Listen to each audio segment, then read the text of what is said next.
दोपहर का सूरज खेतों पर आग बरसा रहा था। धूल उड़ रही थी और मिट्टी की सड़क पर चलते हर कदम के साथ धुंधलका सा छा जाता। गांव के छोटे से बाजार में भीड़ भाड़ थी। कोई अनाज तौल रहा था, कोई सब्जियां बेच रहा था, बच्चे इधर उधर भाग रहे थे। भीड़ में एक औरत थी जो सबसे अलग नजर आ रही थी। उसके फटे पुराने कपड़े अब रंगहीन हो चुके थे। चेहरा भूख और थकान से खोखला लग रहा था। आंखों में चमक नहीं थी, सिर्फ यह सवाल था, आज बच्चों को क्या खिलाऊं? उसके हाथ में बस एक पुराना, फटा हुआ थैला था। यही उसकी सबसे बड़ी पूंजी थी। हर कदम के साथ उसे याद आता कि घर पर दो छोटे छोटे बच्चे भूखे इंतजार कर रहे हैं। उसका पेट तो जल रहा था, मगर उससे ज्यादा उसे बच्चों की भूख काट रही थी। वह धीरे धीरे उस गाड़ी के पास पहुंची जहां आदमी सूअरों के लिए बचे खुचे खाने की बाल्टी तैयार कर रहे थे। उसमें सब्जियों के छिलके, सूखी हड्डियां, बासी चावल और सख्त हो चुकी रोटियां थीं। औरत ने गहरी सांस ली, आंखें बंद कीं और कांपती आवाज में कहा, जरा कुछ बचा खुचा दे दीजिए। आदमी ने ऊपर देखा, हंस पड़ा और जोर से चिल्लाया, सुनो सब लोग, इसे सूअरों का खाना चाहिए। भीड़ में ठहाके गूंज गए। किसी ने दया से देखा, किसी ने घृणा से। बच्चे हंसते और इशारे करने लगे। औरत का चेहरा शर्म से जल उठा, मगर उसने पीछे कदम नहीं लिया। उसकी आत्मा टूटी हुई थी, मगर माँ का दिल मजबूत था। बस थोड़ा दे दीजिए। उसकी आंखें नम थीं। मेरे बच्चे 2 दिन से भूखे हैं। आदमी ने पैर से बाल्टी उसकी ओर धकेल दी। यही तेरे लायक है। उसके कांपते हाथों ने कुछ बचे खुचे निकाले और पुराने थैले में डाल दिए। उसने उसे सीने से लगा लिया, जैसे कोई कीमती चीज हो। धीमी आवाज में, धन्यवाद, कहा और चल पड़ी। पीछे अब भी हंसी गूंज रही थी, मगर एक नजर अलग थी। दूर खड़ा एक आदमी चुपचाप सब देख रहा था। वह इस इलाके का बड़ा जमींदार था। खेत, मवेशी, अन्न सब उसका था। आराम और दौलत में जीता था, मगर उसकी आंखों में आज अजीब दर्द था। उस औरत की हालत देखकर उसका दिल टूट गया। भीड़ हंस रही थी, मगर उसे रोने का मन हो रहा था। उसके दिल में यही सवाल था, कैसे हो सकता है कि कोई औरत अपने बच्चों को खिलाने के लिए सूअरों का खाना मांगे और मेरे गोदाम अन्न से भरे हों। औरत सड़क पर धीरे धीरे चल रही थी। सूरज हल रहा था, आसमान नारंगी हो रहा था। जमींदार ने अचानक फैसला किया। ड्राइवर से बोला, उस औरत का पीछा करो। मुझे जानना है वह कहाँ रहती है। गाड़ी धीरे धीरे उसके पीछे चलने लगी। औरत को पता तक नहीं चला। उसका थैला अब और भारी लग रहा था, मगर उसके लिए वही बचे खुचे सोने से कम नहीं थे। जमींदार देखता रहा और उसके दिल में करुणा और आक्रोश एक साथ उठते रहे। उसे पता नहीं था कि वह आगे क्या करेगा, मगर इतना जानता था, आज का यह दृश्य वह कभी भूल नहीं पाएगा। और इसी तरह शुरू हुई वह कहानी, जिसने न सिर्फ उस औरत की जिंदगी बदली, बल्कि उस जमींदार की भी। सड़क लंबी थी और जगह-जगह पत्थर बिखरे थे। औरत के कदम भारी थे। थैले का वजन ही नहीं, बल्कि पूरी जिंदगी का बोझ उसके कंधों पर था। जमींदार कार में बैठा चुपचाप देख रहा था। उसे लग रहा था जैसे हर कदम उसके सामने इस समाज की सच्चाई खोल रहा हो। औरत धीरे धीरे चल रही थी, मगर उसकी चाल में दृढ़ता थी। अपमान सहने के बावजूद, भीड़ की हंसी झेलने के बावजूद, उसका सिर झुका नहीं। यह अहंकार नहीं था, यह मजबूरी नहीं थी, यह माँ की लड़ाई थी। जमींदार के मन में सवाल उमड़ रहे थे, मैंने कभी यह क्यों नहीं देखा? मेरी जमीन पर अनाज लहलहाता है, और यहाँ कोई सूअरों का खाना मांग रहा है। कुछ देर बाद वह एक संकरी गली में मुड़ी। जमींदार ने कार से उतरकर ड्राइवर से कहा, यहीं रुकना, मैं आगे पैदल जाऊंगा। गली के अंत में एक टूटी फूटी झोपड़ी थी, मिट्टी और लकड़ी से बनी हुई। छत पर आधे टूटे टाइल, कुछ जगहों पर प्लास्टिक की चादरें, दीवारों में दरारें, और दरवाजा बस एक पुराना कपड़ा। जमींदार पेड़ों के पीछे छिपकर खड़ा हो गया। उसने देखा, औरत झोपड़ी में दाखिल हुई और अंदर से दो छोटे छोटे बच्चे दौड़कर बाहर आए। उनकी आंखें चमक उठीं। माँ खाना लाई है। छोटा बच्चा खुशी से बोला और गले लग गया। औरत ने थैले से सूअर के लिए दिए गए बचे खुचे टुकड़े निकाले। सूखी रोटियां, बासी चावल, कुछ सब्जियों के छिलके। किसी के लिए यह कचरा था, मगर उन बच्चों के लिए यह किसी दावत से कम नहीं था। उनके चेहरों पर मुस्कान फैल गई। जमींदार की आंखें भर आईं। उसने अपने चेहरे को हाथ से ढक लिया। उसके दिल को जैसे किसी ने चीर दिया हो। इतनी कम चीज पर इतनी बड़ी खुशी उसने पहले कभी नहीं देखी थी। औरत ने बच्चों को पहले खिलाया, फिर खुद थोड़ा सा खाया। खाते खाते उसकी आंखों से आंसू गिर रहे थे। यह आंसू दुख के नहीं, बल्कि राहत के थे कि आज कम से कम उसके बच्चे भूखे नहीं सोएंगे। जमींदार पीछे हट गया और गहरी सांस ली। उसके मन में एक आग जल रही थी। उसके गोदाम अनाज से भरे थे और यहाँ ये बच्चे बचे खुचे खाने पर जी रहे थे। झोपड़ी के अंदर औरत बच्चों को देखती रही और धीरे से बोली, एक दिन सब बदलेगा, मैं कसम खाती हूँ। उसे नहीं पता था कि उसकी तकदीर पहले ही करवट ले चुकी थी और यह सब बदलने वाला आदमी ठीक वहीं परछाइयों में खड़ा था। जमींदार झोपड़ी के सामने कुछ मिनटों तक खड़ा रहा, जैसे उसके पैर जमीन में धंस गए हो। उसका दिल जोर जोर से धड़क रहा था और उसके अंदर एक आवाज गूंज रही थी, वह यहां से यूं ही नहीं जा सकता। उसने गहरी सांस ली, धीरे धीरे दरवाजे तक गया और पुराने पर्दे के सामने खड़ा हो गया। कांपती आवाज में बोला, कोई है? अंदर औरत चौंक गई।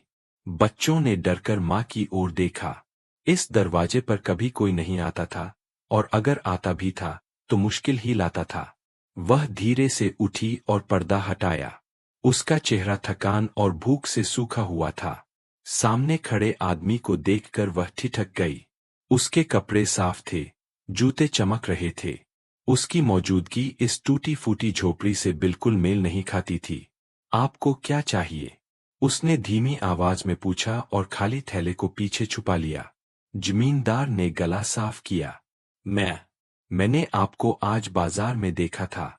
जो हुआ, मैंने देखा। औरत की आंखें शर्म से झुक गईं। उसका मन हुआ पर्दा गिराकर सब खत्म कर दे, मगर आदमी आगे बोला, डरो मत, मैं तुम्हारा मजाक उड़ाने नहीं आया हूं। झोपड़ी में खामोशी छा गई। हवा दीवारों की दरारों से अंदर घुस रही थी। बच्चे पर्दे के पीछे से झांक रहे थे। जमींदार एक कदम और आगे आया। आवाज धीमी हो गई। मैं वह सब देखकर चुप नहीं रह पाया। एक माँ अपने बच्चों के लिए अपमान सहकर भीख मांगे, यह मेरे दिल को चीर गया। औरत ने गहरी सांस ली। उसके दिल में दर्द और शर्म एक साथ उमड़ आए। फिर धीरे से बोली, मेरे पास अब कुछ नहीं बचा। मेरा पति मुझे छोड़कर चला गया। काम कभी मिलता है, कभी नहीं। आज मेरे बच्चे भूख से रो रहे थे। मुझे और कोई रास्ता नहीं दिखा। उसके शब्द जैसे कांटे बनकर जमींदार के दिल में चुभ गए। उसने बच्चों की ओर देखा, कमजोर और मासूम। उसे लगा, उसकी दौलत और ये भूख, दोनों एक साथ नहीं हो सकते। उसका मन हुआ वह सब बदल दे, दुनिया की गरीबी मिटा दे। मगर उसे एहसास हुआ, अगर पूरी दुनिया नहीं बदल सकता, तो कम से कम इनकी दुनिया बदल सकता है। उसने गहरी सांस ली और कहा, आज से तुम्हें भूखा नहीं रहना पड़ेगा। औरत ने हैरानी से उसकी ओर देखा। उसके कानों को यकीन नहीं हुआ। उसने पहले भी बहुत से वादे सुने थे, मगर पूरे कभी नहीं हुए। आप ऐसा क्यों करेंगे? उसने कांपती आवाज में पूछा। जमींदार ने आंखें झुका लीं। वह नायक नहीं बनना चाहता था, बस इंसान बनना चाहता था। क्योंकि किसी को भी भूख और अपमान में जीने की मजबूरी नहीं होनी चाहिए। और क्योंकि मैं यह सब देखकर वापस नहीं जा सकता था। कुछ पल खामोशी रही। फिर औरत की आंखों से आंसू बह निकले। वह बच्चों को गले लगाकर फूट फूट कर रोने लगी। बाहर आसमान में तारे चमक रहे थे। इस परिवार के लिए यह रात अपमान से शुरू हुई थी, मगर अब उसमें उम्मीद की रोशनी जगमगा रही थी। और जमींदार के दिल में एक यकीन जन्म ले चुका था, यह कहानी अब बदल चुकी है। उस रात जमींदार अपने महल में लौट आया। घर रोशनी से जगमगा रहा था। नौकर खाने की मेज सजा रहे थे। मगर सब कुछ उसे अपमान जैसा लग रहा था। उसके दिल पर उस झोपड़ी का बोझ था। वह बरामदे में बैठा आसमान की ओर देखता रहा। आंसू खुद ब खुद निकल आए। उसने सोचा, क्या मैंने इतने सालों तक आंखें मूंद कर जिया? क्या मैंने दूसरों का दर्द कभी देखना ही नहीं चाहा? अब वापसी का रास्ता नहीं था। अगली सुबह सूरज निकलने से पहले ही उसने अपने मैनेजर को बुलाया। एक टोकरी तैयार करो, ताजा खाना, कपड़े और दवाइयाँ, और मेरे साथ गांव चलो। मैनेजर हैरान रह गया। उसने कभी मालिक को ऐसा आदेश देते नहीं सुना था। मगर उसने सवाल नहीं किया। कुछ घंटों बाद वे झोपड़ी पहुंचे। औरत आंगन की मिट्टी बुहार रही थी। बच्चे फटे कपड़ों में सो रहे थे।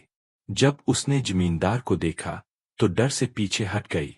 जमींदार ने हाथ उठाकर कहा, मैं सिर्फ मदद करने आया हूं।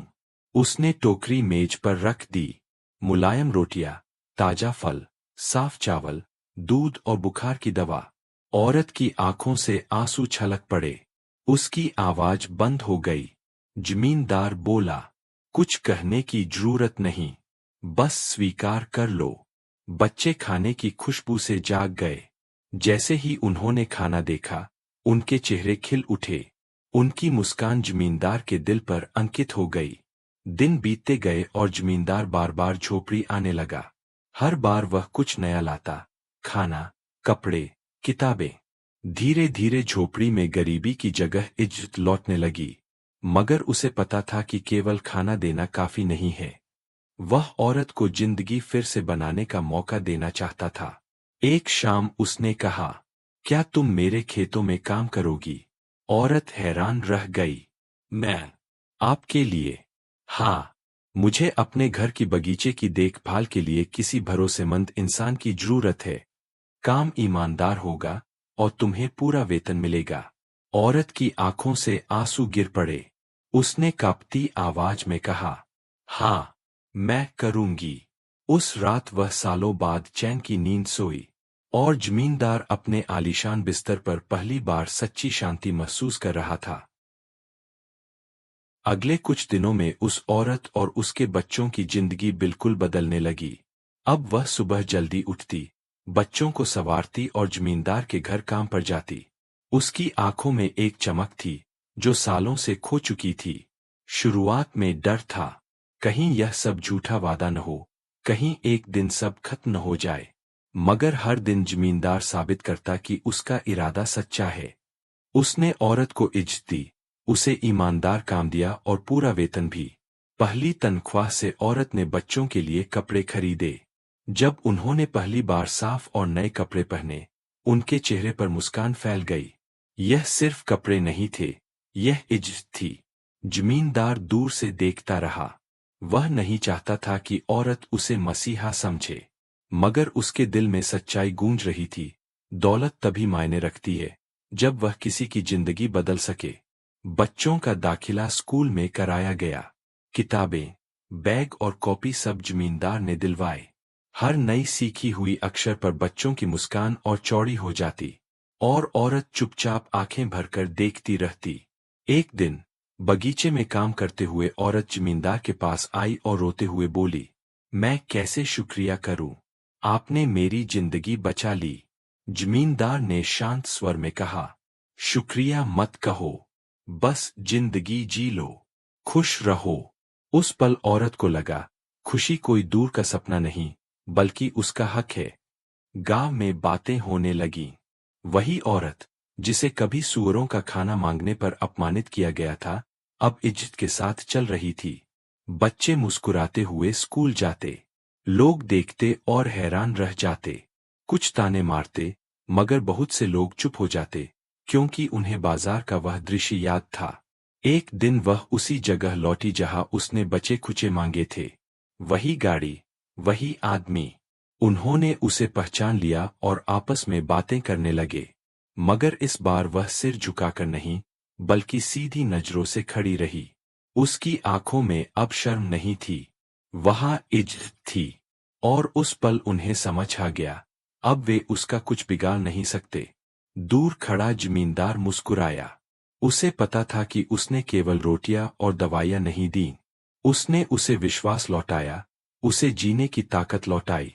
और यह बदलाव सिर्फ औरत के लिए नहीं था, जमींदार की जिंदगी भी हमेशा के लिए बदल चुकी थी। समय बीतता गया और उस औरत की जिंदगी बदलती गई। वह औरत, जिसे कभी सूअरों का बचा खाना मांगने पर अपमानित किया गया था, अब सम्मान और इज्जत के साथ जी रही थी। बच्चे स्कूल जाने लगे। उनके पास किताबें थीं, बैग था, और सबसे बड़ी चीज, भविष्य की उम्मीद थी। अब उन्हें भूखे बच्चों के नाम से नहीं पुकारा जाता था। हर दिन नई चीज सीखना, हर छोटी उपलब्धि उनकी माँ के दिल को गर्व से भर देती।